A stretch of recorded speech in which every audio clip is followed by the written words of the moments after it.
हिंदुस्तान की शान का है।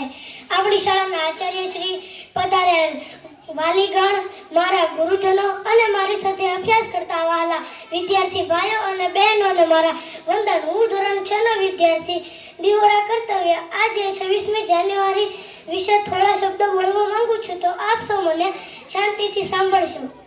26મી જાન્યુઆરી વિશે બે ત્રણ પંક્તિ કહેવાની ઈચ્છા થાય તો એવું જરૂર કહીશ કે मुझे ना तन चाहिए ना धन चाहिए, अमन से भरा ही वतन चाहिए।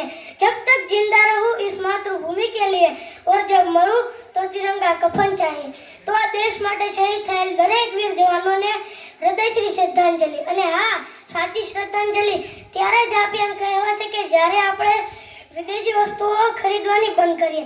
આમ જોઈએ તો ચાઇનાની વસ્તુઓ આપણા દેશમાં ઘર કરી ગઈ છે, તેમની વસ્તુઓ ખરીદવાની બંધ કરીએ। ચાઇના વિશે મીઠી પંક્તિ કહેવાની ઈચ્છા થાય તો એવું જરૂર કહીશ કે ચાઇના એ ચાઇના અને આઈના એ આઈના। એટલા માટે સ્વદેશી અપનાવો અને વિદેશી વસ્તુઓનો બહિષ્કાર કરો। અસ્તુ, જય હિન્દ, જય ભારત।